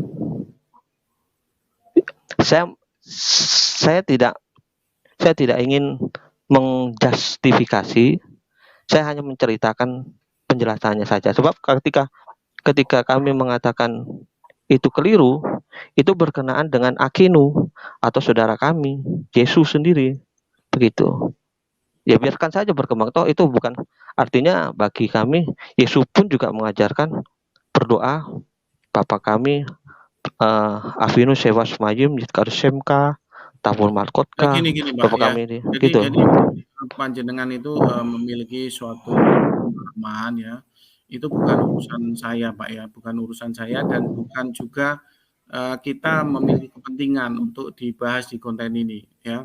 Panjenengan mau menyembah pohon, menyembah sapi, menyembah ikat pinggang, atau menyembah bak mandi, itu tidak ada urusan dengan kita. Jadi nggak usah diceritakan bagaimana panjenengan beribadah. Yang saya pengen tanyakan itu adalah ya cara pandang Anda dengan yang disebut dengan logos ini loh. Nah, paham hermogenis ini menganggap logos itu adalah akal budinya Allah Bapa, begitu. Nah, panjenengan setuju Panda milih yang mana? Ini logos itu akal budinya Allah Bapa atau hanya gelar bagi anak Allah, begitu. Udah itu aja yang saya tanyakan. Saya tidak menggunakan logos ya. Dari awal saya tidak menggunakan logos. Karena itu kan Yunani. Yang saya gunakan kan dafar. Lah ya, tapi yang saya tanya tuh logos, Pak. Enggak, saya tidak mengerti logos. Jadi ini memang topiknya ini ya, topiknya iya, ini. Begini. Yohanan itu semua perjanjian baru itu ditulis dalam bahasa Ibrani. Ketika disalin ke dalam bahasa Yunani, apa urusannya? Begitu. Nah, kalau memang kamu nggak bisa nyambung dengan topik ini ya kamu diem saja, begitu. Jadi topik ini itu membahas tentang hermogenis, begitu loh. Hermogenis ini ya adalah beda di masa lampau ya, yang dilawan oleh Tertullianus dan Theophilus Antiochia. Ya, konteksnya itu ya logos bukan dafar, begitu loh. Nah, panjenengan bisa nyambung enggak dengan konten ini? Kalau enggak bisa nyambung ya enggak apa-apa. Saya akan lanjutkan untuk membahas yang lain. Saya mengerti, kan saya sudah bilang, saya mengerti itu. Saya belajar tentang Konsilinesia, tentang Arian sama Tertullian, teman-temannya Ereginus dan Eregian sebenarnya, dan Eukinus, dan semuanya saya belajar. Saya mengatakan dari versi Ibrani, ketika ke Yunani itu adalah logos, ada miss bagi saya. Missnya adalah itu pemikiran. Jadi itu logos itu pemikiran. Sementara di dalam Yohanan itu artinya dafar, beda. Jadi ketika di dalam bahasa aslinya itu tentang ucapan atau sesuatu disambungkan ke logos yang menyerupai, itu sebenarnya ya logos ya logos. Kalau ego itu saya. Jadi dia itu sedikit miss bagi saya. Dan apa kalau mau digunakan logos pemikiran, jadi yaitu saya katakan demiurge jadinya. Demiurge itu adalah dewa. Jadi pemikiran itu jadi Tuhannya. Jadi mengerti ya maksudnya? Elohim itu bukan sang pencipta, tetapi yang di dalam pikirannya itu. Saya minta tolong Bro Valen diturunin dulu ya, ini aduh nggak nyambung ini. Nanti minta konten ini, saya minta maaf ini ya, Pujangga Hati. Ya, oke. Nggak nyambung sama sekali. Jadi begini Pak Pujangga Hati, menurut Pak Jody, Anda ditanya menurut pribadi terkait masalah logos itu kan pasti gitu. Itu Pujangga Hati di mute itu karena noise.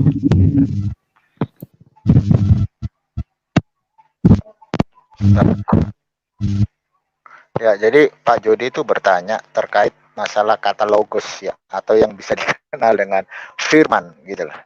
Artinya Pak Jody bertanya kepada Pak Pujangga Hati terkait masalah firman yang ada di dalam Yohanes pasal 1 ayat 1 Pak Jody ya. Benar begitu? Iya Bro Valen, betul sekali. Menurut Pak Jody, firman yang ada di dalam Yohanes pasal 1 ayat 1 menurut pribadi dari seorang Pujangga Hati itu seperti apa? Jadi yang diminta Pak Jody itu perspektif Pak Pujangga Hati menarasikan firman itu seperti apa? Nah, itu loh yang diminta sama Pak Jody. Ya, oke, lanjut.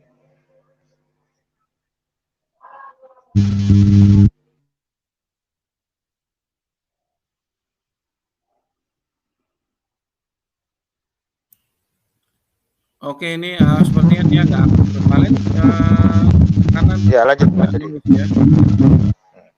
Bro Valen agak noise kenapa ini? Ya, sebentar. Oke, lanjut Pak Jody. Lanjut Pak Jody. Oke, lanjut ya. Kita abaikan dulu Bro Pujangga Hati karena tidak connect ya, tidak connect. Nah, ini saya ada salah satu contoh ya. Mungkin bisa membantu para viewernya Bro Valen ini ya. Saya kasih contoh yang sangat kredibel ini, yaitu Pak Pendeta Esa Soru. Pak Pendeta Esa Soru itu adalah bagaimana secara tidak sadar ya ada pengaruh hermogenis di dalam narasi-narasi yang dinarasikan di dalam Pak Esa Soru dalam bertanya jawab. Nah, kalau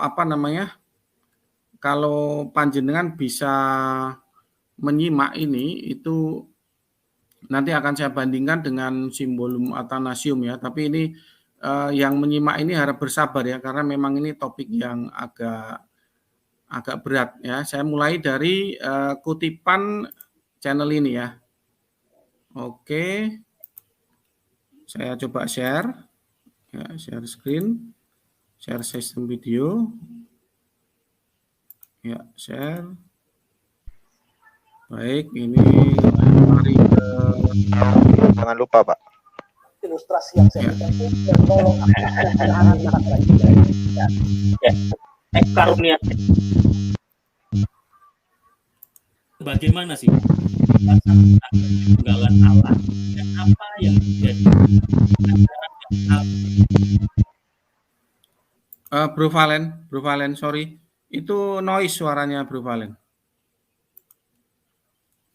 Salah dan mungkin ditangkap umat Kristen di luar sana, mana yang salah dan mana yang benar. Mungkin Pak Esra bisa menjelaskan lebih lanjut mana yang salah dan mana yang benar. Contoh-contoh yang ada di luar. Ya, kalau bicara tentang yang salah nih banyak ya. Tetapi pandangan standar di dalam iman Kristen itu adalah Allah Tritunggal, itu berarti Allah itu ada trinya, ada tunggalnya. Nah, apa yang tri, apa yang tunggal.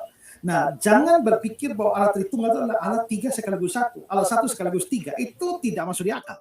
Ya, Tritunggal itu berarti trinya, tunggalnya, ada yang tri, ada yang tunggal. Apanya yang tri? Pribadinya. Pribadinya tri, berarti Bapa, Anak, Roh Kudus. Tapi ada yang tunggal. Tunggalnya apa? Tunggalnya itu adalah hakikatnya. Jadi Tritunggal, 3 pribadinya, 1 dan sama hakikatnya. Nah, 3 pribadi, 1 hakikatnya. Ya, nah ini penting karena ada banyak ajaran yang salah menganggap bahwa Allah itu cuma 1 pribadi dengan 3 nama. Maksudnya gimana, Pak? Jadi misalnya saya Dulu saya coba rangkum dari narasi tadi, saya rangkum bahwa ada kekeliruan, lalu kemudian ada hal yang tidak masuk akal. Allah itu 1, lalu kemudian Allah itu 3, nah itu tidak masuk akal. Nah dari sini saya mengira bahwa yang dinarasikan oleh Pak Esra Soru itu adalah 1 Allah 3 pribadi begitu. Saya pikir begitu gitu. Oh ternyata bukan, ternyata memang 1 Allah dan 3 Allah begitu. Itu tidak masuk akal. Padahal enggak ada yang namanya doktrin 1 Allah sekaligus 3 Allah itu enggak ada. Nah, saya enggak tahu kenapa kok Pak Esra Soru menarasikan ada doktrin 1 Allah 3 Allah tidak masuk akal. Ya memang enggak ada itu 1 Allah 3 Allah itu enggak ada. Nah itu yang saya simak dari tadi ya, kenapa kok dia menarasikan ada doktrin 1 Allah 3 Allah. Jadi bukan 1 Allah 3 pribadi. Nah itu nanti akan kita lanjutkan kepada konten berikutnya ya. Oke, saya lanjutkan. Nah, jadi harap agak bersabar ya ini ya.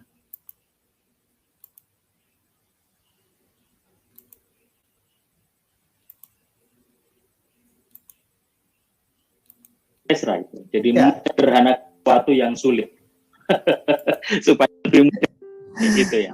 Ya, tapi Pak dari anggap A, B, C gitu ya Pak. Dari bentuk yang dihasilkan dari zat itu. Kalau begitu apakah itu sama dengan A, B, C yang adalah orang berbeda tapi hakikatnya sama, yakni manusia. Kira-kira gitu. Ya jadi ada Pak Yos, ada saya, ada Pak David Siagian, ya. Kita kan pribadi berbeda. Ya kan? Saya bukan Pak Yos. Pak Yos bukan saya. Pak Yos bukan Pak David. Saya bukan Pak David. Pak David bukan saya. Pak David bukan Pak Yos. Jadi jelas bahwa kita bertiga itu pribadinya memang berbeda. Nah, tapi karena saya itu manusia, Pak Yos manusia, Pak David juga manusia, maka kita adalah 3 pribadi berbeda, tapi mempunyai hakikat yang sama. Ya. Nah, kita mempunyai hakikat yang sama, tapi sekarang coba pikir, Pak. Kalau memang kita punya hakikat yang sama, Pak Yos, saya, dan Pak David, itu 1 orang atau 3 orang? 3 orang. 3 orang. 1 manusia atau 3 manusia? Ya?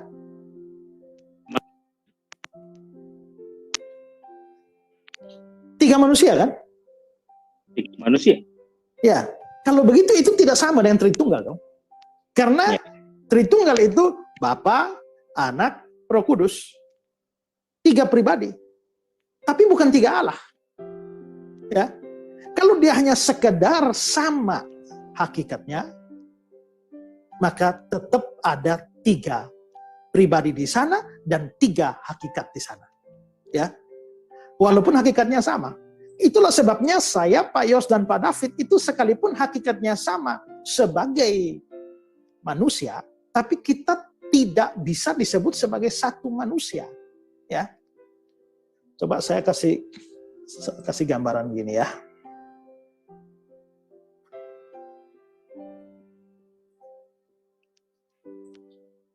Tadi ya.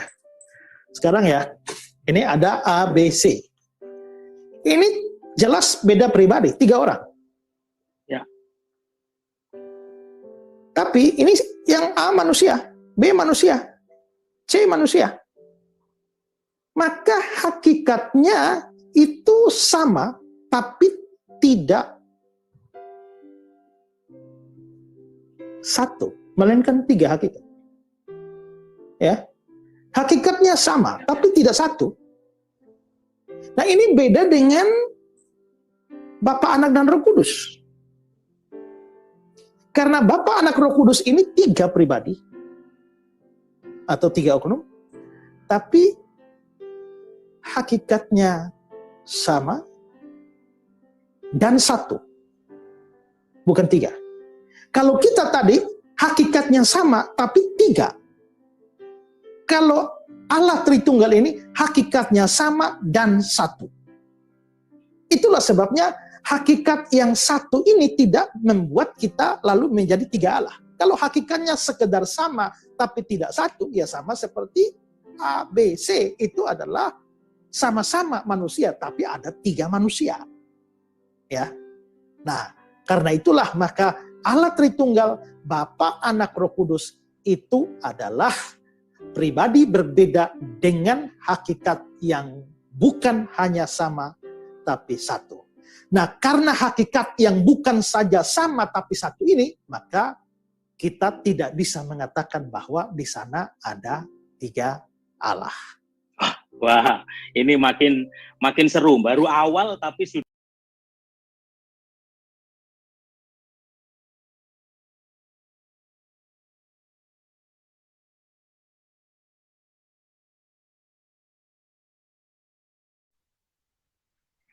Dibuka mic-nya Pak. Oke, sorry.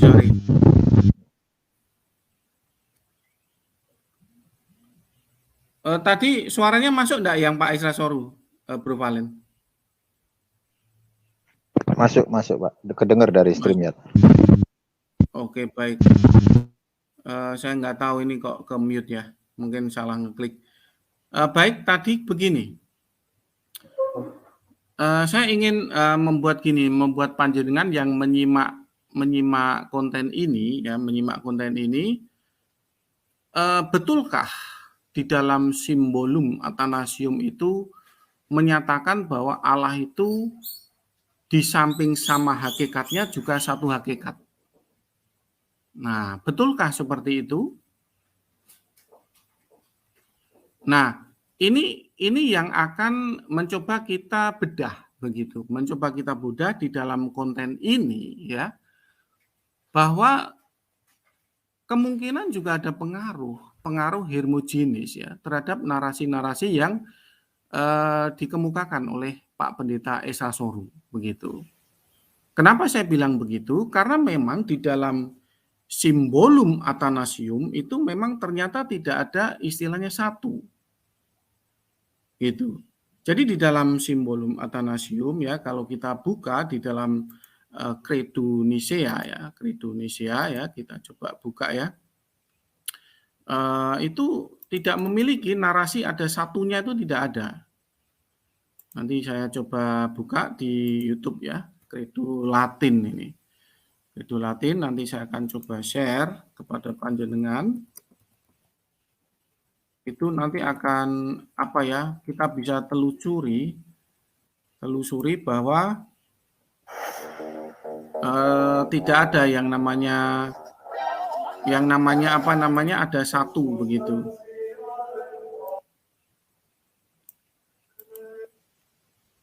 Baik, itu tadi dengar suaranya ya Bro Valen, ya, Symbolum Athanasium, ya Bro Valen. Baik, saya share ya ini, ya. Saya share Symbolum Athanasium, ya.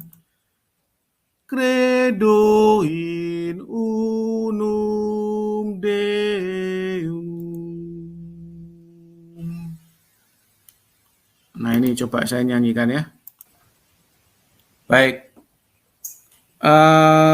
Masih dengar suara saya, Bro Valen, ya? Oke. Ya, Mas. Oke, baik, saya lanjutkan, ya. Ini tertulis di dalam Symbolum Athanasium, ya. Di mute tolong Bro Valen, itu ada noise, ya. Consubstantialem Patri. Jadi di sini narasi yang dikemukakan oleh Simbolum Athanasium itu adalah sama hakikatnya. Jadi bukan sama dan satu hakikatnya, bukan. Jadi kalau Pak Pendeta Esra Soru itu menyatakan sama dan satu hakikatnya, ya, itu adalah narasi yang di luar Simbolum Athanasium. Nah, kita sebagai apologet di sini, saya sebagai apologet subordinat, ya, mencoba membuka pikiran para viewer begini bahwa ada dugaan bahwa apa yang dinarasikan oleh Pak Pendeta Pak Pendeta Esra Soru itu terpengaruh hermogenis, begitu. Ya mungkin Pak Esra Soru juga nggak ngerti apa itu hermogenis. Begitu. Nah, ini saya buktikan ya, saya buktikan bahwa di sini tertulis di dalam Simbolum Athanasium itu adalah consubstantialem patri. Jadi nggak ada satu. Jadi hakikatnya sama dengan Bapa. Patri ini Bapa. Jadi consubstantialem itu hakikat yang sama dengan Bapa. Bukan hakikat yang sama dan satu dengan Bapa. Nah, ini memang beda-beda tipis ya. Jadi untuk beberapa orang apologet ya cukup kesulitan ya untuk memahami Simbolum Athanasium seperti ini ya. Ya makanya ini semoga ya bisa pada tuning ya. Tuning itu maksudnya menyamakan frekuensi dengan apa yang saya narasikan di sini. Jadi udah pada mengerti ya. Jadi bahwa consubstantialem patri ini adalah hakikat yang sama dengan Bapa. Jadi bukan hakikatnya sama dan juga satu dengan Bapa. Oke, saya coba stop ya sharing di sini karena sudah pada memahami ya, bahwa ternyata memang banyak sekali ya para apologet homoousios yang terpapar hermogenis. Hermogenis itu memang gimana ya? Kita tuh nggak tahu kalau kita tuh terpapar hermogenis, nggak tahu. Begitu. Jadi saya yakin sekali bahwa Pak Pendeta Esra Soru juga nggak paham bahwa ada penambahan kata satu hakikat itu adalah semacam pengaruh dari hermogenis. Saya yakin beliau nggak tahu. Begitu. Jadi di sini saya narasikan bahwa apa yang terjadi di masa lampau ya, doktrin hermogenis ini mempengaruhi para apologet itu memang benar begitu loh, maksud saya dinarasikan di sini. Gitu loh, memang benar begitu. Jadi Simbolum Athanasium itu tidak ada hakikat yang sama dan satu, enggak ada. Jadi memang hakikatnya sama. Jadi consubstantialem tadi itu dinyanyikan ya di dalam Credo Nicea ya. Credo in unum Deum. Nah, itu sangat bagus ya lagunya ya. Nah, panjenengan yang viewernya yang beragama Katolik ya, menyimak konten ini mungkin juga juga bisa menyanyikan lagu itu sambil nyantai-nyantai begitu ya. Para sedulur ya. Nah, saya mencoba muscle knowledge lain yang ada di Google ya. Nah, supaya saya itu istilahnya tuh tidak istilahnya ngarang bebas atau tidak ngawur begitu. Karena kan saya kan memberikan respon terhadap Pak Pendeta Esra Soru. Saya tidak boleh ngawur ya karena beliau juga seorang pendeta yang sangat dihormati ya. Saya ini bukan siapa-siapa. Tapi kan saya bagaimanapun juga kan saya ingin menarasikan supaya ada edukasi terhadap para pihak viewer ya, baik viewernya Bro Valen maupun viewer saya. Nah, saya coba kutip dari screenshot yang ada di Google gitu. Saya coba share ya. Nah, saya coba share. Baik. Oke. Sebentar, ini mana tadi filenya ya? Sorry, ini agak... Nah, ini. Oke. Udah keluar ya, Bro Valen ya, itu share-nya ya. Cek. Sudah Pak Dodi. Baik ya, ini saya sudah. oke. Baik, saya ini tadi screenshot ya, screenshot dari Muscle Knowledge yang ada di Google ya. Jadi saya itu berusaha begini loh, berusaha bahwa menyajikan sebuah data yang objektif begitu. Jadi supaya saya itu tidak istilahnya main kotor di sini ya, karena Bro Valen kan mengajak saya untuk memberikan edukasi begitu. Bahkan simbolum atanasiumnya itu saya juga dari apa ya, nyanyian yang asli dinyanyikan oleh mereka yang apa namanya, yang sangat memahami bahasa Latin, dan mereka logat-logatnya kan benar-benar seperti orang Latin begitu yang menyanyikan tadi simbolum atanasium. Nah, ini saya kutip tadi yang tadi dinarasikan hakikat yang sama ya. The Latin version of the creed says gitu, genutum non factum consubstantialem patri begitu. Jadi ini itu adalah apa namanya, memiliki hakikat yang sama dengan Bapa gitu. Which means begotten. Begotten itu diturunkan ya. Not made atau tidak apa namanya, diciptakan. Nah, inilah bedanya homoousios Nicea dengan saya, homoiousios ya. Saya yang berpaham doktrin subordinat itu meyakini bahwa anak Allah itu adalah ciptaan sulung ya, permulaan ciptaan Allah. Tapi kita nggak bahas ini ya, kita membahas tentang bagaimana Hermogenes mempengaruhi apologet homoousios.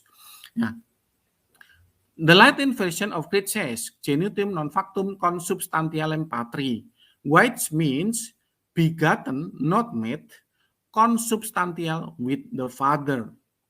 The new translation is an accurate translation of the Latin. In the same way, and with your spirit is a better translation of et cum spiritu than and also with you. One in being with the Father, one in being with the Father itu adalah satu hakikat ya. Oke? Satu hakikat dengan apa Bapa is an interpretation of the Latin and fairly modern one at that. Jadi satu hakikat dengan Bapa itu adalah interpretasi teolog dunia modern. Nah, jadi seperti yang dinarasikan oleh Pak Pendeta Esa Soru yang menyatakan bahwa anak Allah itu sama hakikatnya dan satu hakikatnya itu adalah narasi dari para teolog modern. Ya, tidak sesuai dengan narasi dari simbolum atanasium. Ya, ini Ana ya, ini apa Muscle Knowledge yang dari Google ya, saya screenshot ya ini. If you say to one of the early church fathers that the Son was one in being with the Father, they will have called you a heretic. Oke, saya jelaskan ya. Jika Anda mengatakan satu hakikat pada zaman bapak-bapak gereja awal yang menyatakan anak dan bapa itu adalah satu hakikat dengan bapa, ya. They itu di sini apa? Ya, bapak-bapak gereja awal ya. May well itu ya tentu saja gitu kan. Have called you a heretic. Akan menyebut Anda sebagai bidat. Bidat apa? Bidat Hermogenes. Begitu. Jadi simbolum atanasium ya kalau kita eksegesis atau kita tafsir itu hanya hakikatnya sama. Bukan hakikat yang sama dan satu hakikat ya. Hakikat yang sama dan satu hakikat itu adalah pengaruh dari Hermogenes ya yang diinterpretasikan ya, ini ditulis ya, and fairly modern one of that. Jadi itu adalah teolog-teolog modern di masa zaman sekarang, di masa milenial, yang menambahi simbolum atanasium dengan istilah one being atau satu hakikat. Nah, ini sebetulnya topik makanan keras ya, Bro Valen ya. Semoga para viewer yang menyimak kontennya Bro Valen ini bisa tuning ya, maksudnya tuning itu bisa satu frekuensi dengan narasi-narasi yang saya sampaikan.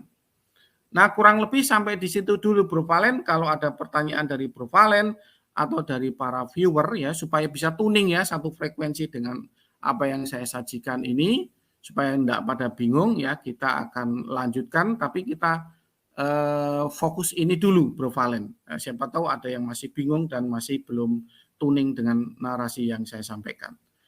Bahkan boleh loh, kalau ada yang mau menyanggah, silakan. Monggo. Ya, kalau saya sudah cukup Pak. Jadi nanti bisa para netizen yang bertanya ya. Tapi dari tadi para netizen cuma menyimak ya. Jadi cukup baik ya narasi kita terkait masalah konten yang saya usung dalam konteks edukasi. Di sini kita bisa mengambil satu perbandingan dan bisa membuat kita mengerti terkait masalah doktrin-doktrin yang ada di dalam alur baba gereja dan juga para penyeleweng doktrin, bisa dikatakan begitu. Ya, jadi kalau saya rasa saya cukup Pak Jody. Oke, baik. Kalau ada para viewer yang bertanya bagaimana Bro Valen atau Pak Pujanggahati atau Pak Rokim, supaya gini, jadi supaya nggak terlalu cepat ya narasi-narasi yang saya sampaikan begitu. Supaya agak ada tuning lah gitu, satu frekuensi yang sama. Gitu. Sebelum masuk ke sana, saya ini seperti apa nih? Ini kelas teologi ini sebenarnya. Kalau di dalam filsafat ini sudah masuk kelas teologi. Namun para pendengar ini atau yang menonton tidak terlalu paham dengan bahasa-bahasa seperti ini. Mungkin kita harus sederhanakan sedikit ya. Saya mengerti. Jadi mungkin Pak Jody bisa sederhanakan bahasanya. Ambil kesimpulan bahwa ada begini, ada perbedaan antara dua kelompok. Begitu, dua kelompok. Yang kelompok pertama mengatakan bahwa pencipta itu, kita menggunakan bahasa sederhana, pencipta itu ada 3, namun dia itu satu hakikat. Dan kelompok yang lain mengatakan 3 hakikat dan berbeda. Tapi mereka disebut sama-sama memiliki kualitas yang sama. Tapi sebenarnya masih ada yang lain lagi yang saya tahu. Lebih dari itu. Oke.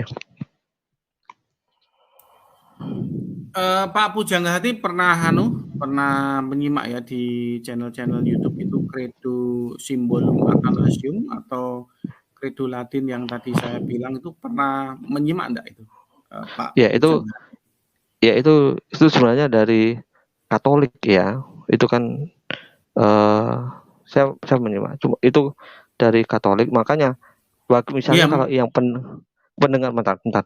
Pendengarnya ini bukan dari Katolik, itu mereka tidak mengerti. Bukan. Ini saya membahasakan para pendengar yang tidak familiar dengan bahasa itu. Begitu. Saya mengerti.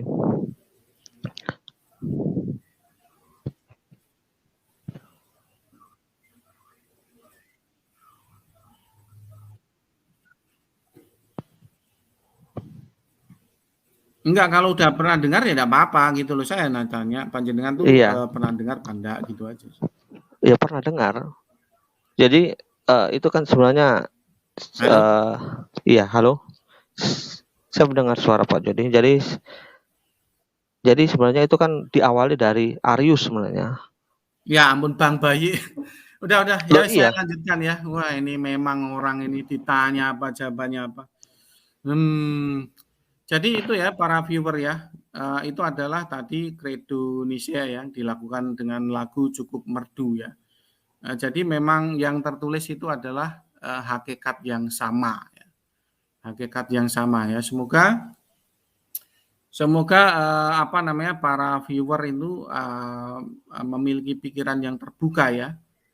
Ya, jadi memang ternyata memang corak doktrin hermogenis di masa lampau itu memiliki memiliki apa ya, memiliki pengaruh ya pada dunia apologet di zaman sekarang. Nah, saya lanjutkan lagi kepada Bro Valen. Silakan Bro Valen. Ya, jadi kalau saya ngelihat banyak sih yang terpapar doktrin hermogenes ini ya. Mereka selalu melebih-lebihkan firman tersebut dan bahkan sampai membuat satu narasi yang keluar dari alur tradisi Bapak Gereja, Pak Judi. Bahkan ada yang sampai bilang apa ya, kalau saya ketemu dialog itu suara hati Tuhan, terus pokoknya model-model kayak begitu, terlalu mengeksegesis yang melompati pagar gitu loh Pak Judi. Ya, Mungkin betul saya sekali. narasikan seperti itu. Iya, betul sekali Bro Valen. Memang jadi intinya mereka tuh ingin apa namanya, menaikkan Yesus itu di atas anak Allah gitu. Jadi level anak Allah itu nggak cukup gitu. Kalau kita hanya menganggap Yesus sebagai anak Allah, itu dianggap merendahkan Yesus begitu. Bahkan ada beberapa yang mereka tuh terpapar akut begitu. Kalau kita menganggap anak Allah itu istilahnya subordinat terhadap Allah Bapa, itu menghina Yesus begitu. Nah, tapi dulu ya, itu saya pernah berdiskusi dengan orang yang terpapar hermogenes akut itu mereka tuh bahkan menyangkal semua ayat-ayat subordinat yang ada di Alkitab. Oke, lanjut Bro Valen. Iya, padahal sangat jelas ya terkait narasi yang ada di dalam Perjanjian Baru sendiri mengatakan bahwa maksud dari Injil ini ditulis, kan gitu Pak. Jadi itu kan menarasikan bahwa Yesus adalah Mesias, anak Allah, kan begitu Pak. Jadi iya, betul. Jadi terkadang mereka mencoba untuk mengeksegesis itu melebihi dari alur yang dibawa oleh bapak-bapak gereja, dari tradisi bapak-bapak gereja yang dicap sudah benar ya. Dan kalau saya ngelihat tadi terkait narasi yang disampaikan oleh Ezra Soru juga sangat bertentangan ya dengan credo Athanasius ya, simbolum Athanasium. Bagaimana beliau si pendeta Ezra Soru ini? Bukan bertentangan Bro Valen, itu menambahi. Iya, kalau sudah menambah kan jadi berbeda kan? Ya, berbeda betul. Nah, kalau bertentangan itu kan oposisi ya. Itu suatu Iya, saya menarikkan seperti itu. Diksi kata yang enggak tepat. Tepatnya itu memang menambahi. Jadi yang sama maknanya jadi agak beda ya kan. Kalau saya ngelihat di Credo Athanasius enggak seperti yang dinarasikan oleh Pak Ezra Soru. Artinya apa yang dinarasikan Pak Ezra Soru ini keluar jalur dari simbolum Athanasium sendiri. Dan kita tahu loh, konsili itu bukan sekedar membahas masalah itu, juga membahas doktrin ini sudah harus digunakan. Jadi ada satu narasi tidak boleh menambah dan mengurangi dari setiap konsili. Betul seperti sekali. Itu Pak Judi. Betul sekali, tepat sekali Bro Valen ya. Makanya begini ya. Kemarin kan pernah kita itu debat ya dengan joker swasta ya. Dia nggak percaya bahwa Eusebius itu walaupun subordinat, walaupun simetris ya dengan Arius, ya Eusebius itu mau tanda tangan, mau tunduk terhadap simbolum Athanasium. Kenapa demikian ya? Kenapa demikian? Karena Eusebius itu ya mengakui memang bahwa ada triteos, ada 3 pribadi Allah yang memiliki hakikat sama. Dan Eusebius itu memastikan bahwa simbolum Athanasium itu tidak terpapar hermogenes. Makanya beliau itu mau tanda tangan. Gitu loh. Dan saya tuh ngomong sama joker swasta gitu loh. Kalau memang gereja itu berani membidatkan Eusebius maupun Tertullianus, ya monggo silahkan begitu loh. Tapi setahu saya gereja itu tidak berani membidatkan Eusebius dan Tertullianus sekalipun mereka itu subordinat dan berbeda dengan simbolum Athanasium. Karena mereka tuh menekankan adanya 3 pribadi theos. Justru yang dibidatkan itu adalah Hermogenes. Begitu loh. Yang sering diagung-agungkan oleh Bro Joker swasta. Logos, berulang-ulang. Dia menjelaskan logos, begitu. Dan dia sendiri bilang bahwa biasanya bidat itu menyembunyikan bapak gerejanya. Kan dia bilang sendiri, Bro Valen pernah dengar kan saksinya. Malah itu menimpa dirinya sendiri, ya. Dia nggak ngerti bahwa Hermogenes itu adalah bapak gerejanya gitu. Nah, jadi dia itu istilahnya yang menggali lubang dan dia sendiri yang jatuh ke lubang itu. Jadi ternyata Bro Joker swasta itu adalah terpapar doktrin Hermogenes. Oke, lanjut Bro Valen, silakan. Ya Pak Jody, kita sudah 2 jam ya, ini cukup menarik ya. Mungkin bisa diakhiri sampai di sini dulu Pak Jody ya. Mungkin besok kita bisa lanjut lagi dengan sesi yang baru ya. Cukup menarik kalau kita membahas terkait dengan tradisi-tradisi Bapak Gereja. Kita bisa melihat sejarah masa lampau dan di cross check di sejarah yang terkini ya. Bahkan kalau kita melihat sejarah masa lampau, banyak dari para teolog-teolog, taruhlah semisal para apologet, terkadang tidak mengikuti alur. Dan juga ada sebagian yang mereka kredibel juga mengikuti alur dari tradisi Bapak Gereja. Jadi kalau saya melihat narasi yang disampaikan oleh pemegang penuh otoritas tradisi Bapak Gereja yang tersimpan di dalam magisterium, makanya ada satu narasi, kenapa sih apologet Kristen tanda kutip Protestan itu sangat sulit untuk menjelaskan bagaimana narasi, baik itu doktrin di ranah umum, karena mereka tidak punya otoritas. Berbeda dengan orang-orang Katolik yang mereka sangat menjaga tradisi-tradisi lisan dari Bapak Gereja dan mereka simpan, dan sampai mereka sampai sekarang masih membentuk, masih membuat satu narasi konsili dari konsili Nisea sampai konsili terakhir kemarin, konsili Vatikan kedua, itu semua mereka rangkum, artinya tidak boleh ditambahi dan dikurangi. Jadi kalau kita melihat, alangkah baiknya jika sesuatu yang dijelaskan itu berdasarkan alur, maka kita akan enak untuk ngedengerin dan bisa menjadi satu bahan perbandingan. Berbeda dengan narasi-narasi yang apologet Kristen dalam tanda kutip yang kurang wawasan, kurang literasi, mungkin akan kesulitan gitu, karena mereka tidak memiliki alur tersebut. Contoh misal kayak tentang sola scriptura, bagaimana sola scriptura ini menjelaskan hanya sebatas teks, di luar teks sesat, tetapi di kalangan teolog liberal menjelaskan bagaimana teks dan juga penyampaian-penyampaian yang tidak sampai keluar jalur dari kitab suci itu sendiri. Jadi pembahasan kita pada malam hari ini cukup menarik ya, terkait dengan doktrin Hermogenes. Mungkin lain waktu atau besok kita bisa lanjutkan kembali.